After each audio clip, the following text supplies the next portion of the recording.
Assalamualaikum warahmatullahi wabarakatuh. Perkenalkan saya Indra Setianto dari kelompok motor listrik AC. Di sini saya akan mempresentasikan tentang pengertian dari motor listrik AC. Motor listrik AC adalah arus bolak-balik atau jenis motor listrik yang mengubah energi listrik dari arus bolak-balik menjadi energi mekanik dalam bentuk gerakan putar. Motor ini merupakan salah satu komponen penting dalam berbagai peralatan industri maupun rumah tangga, seperti kipas angin, pompa air, kulkas, mesin cuci, dan alat produksi di pabrik. Untuk selanjutnya ada di jenis-jenis motor listrik. Yang pertama ada motor sinkron, yaitu adalah rotor berputar dengan kecepatan yang sama dengan medan magnet stator.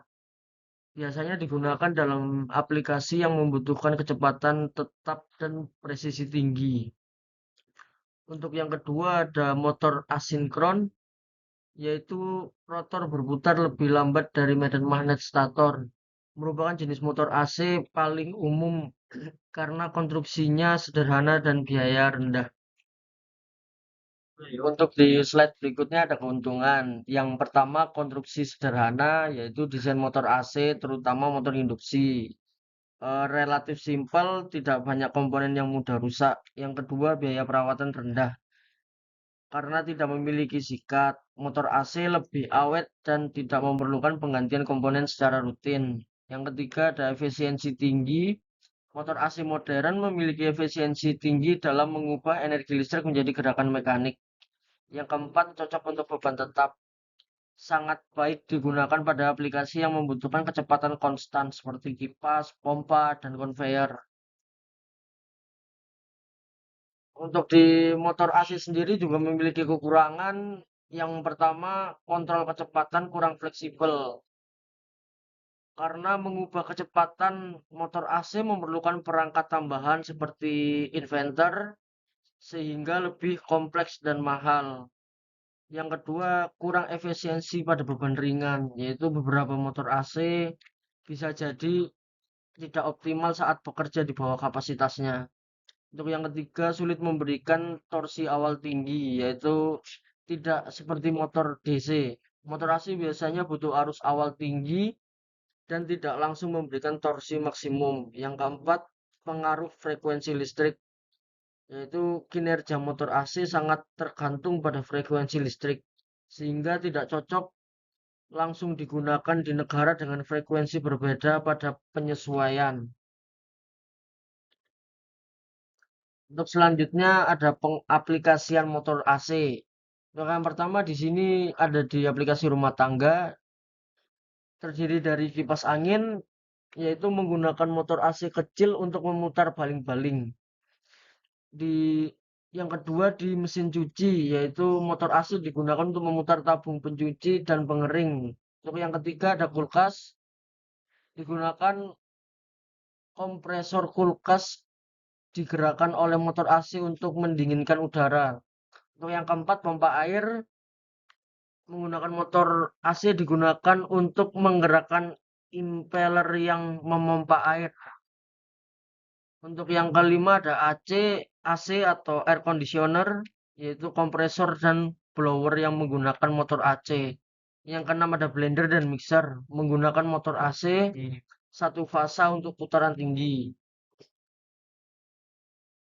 Untuk pengaplikasian motor yang selanjutnya aplikasi komersial dan gedung.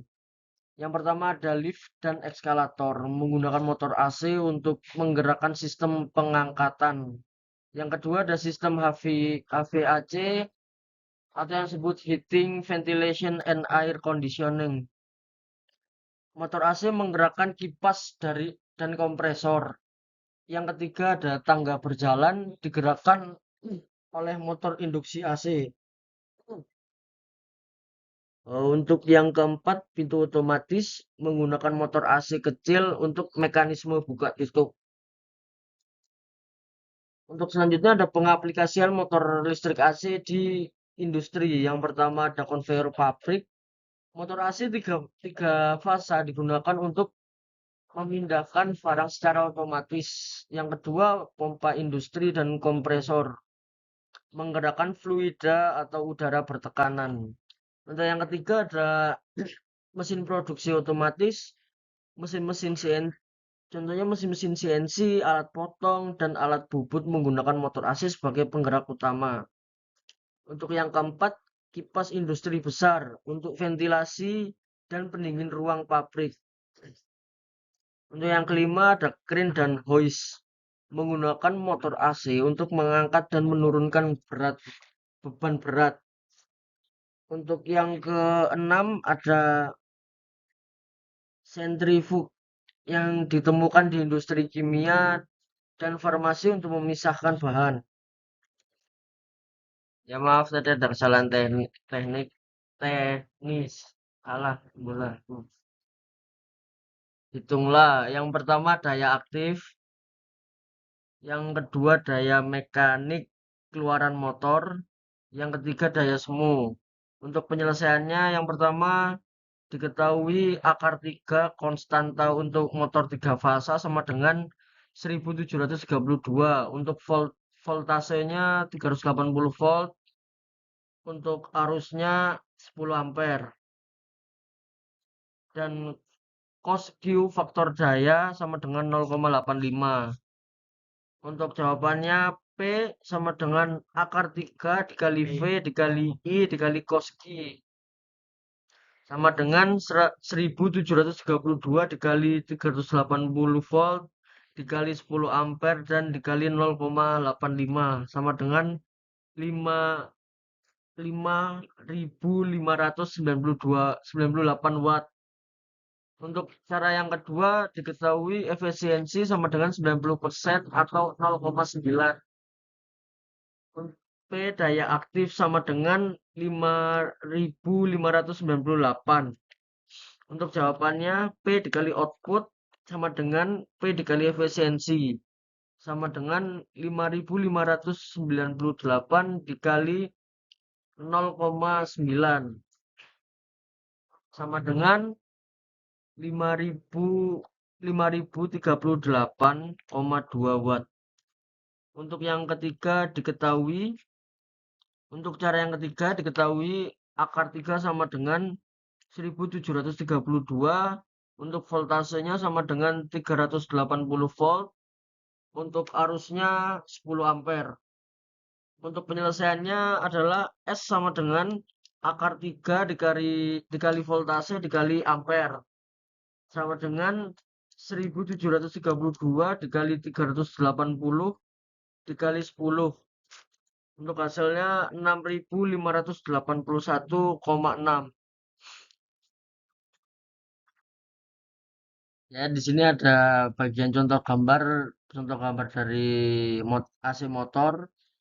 Untuk komponen-komponennya terdiri dari yang pertama ada rotor. Rotor ini adalah bagian yang berputar dalam dinamo. Pada dinamo AC, rotor bisa berupa elektromagnet atau magnet permanen. Rotor berputar dalam stator dan gerakannya inilah yang menghasilkan perubahan medan magnet. Untuk stator sendiri merupakan bagian dari dinamo. Pada dinamo AC, stator umumnya berisi kumparan yang menghasilkan listrik ketika medan magnet dari rotor berubah. Untuk yang ketiga ada kumparan. Kumparan sendiri terdiri dari lilitan kawat tembaga yang berfungsi untuk menginduksi arus listrik di stator pada dinamo AC. Untuk yang keenam ada Untuk yang kelima ada bantalan atau bearing. Komponen ini mendukung dan memungkinkan rotasi smooth dari poros rotor. Untuk yang kelima ada rumah atau housing melindungi komponen internal dinamo dan menyediakan struktur untuk pemasangan.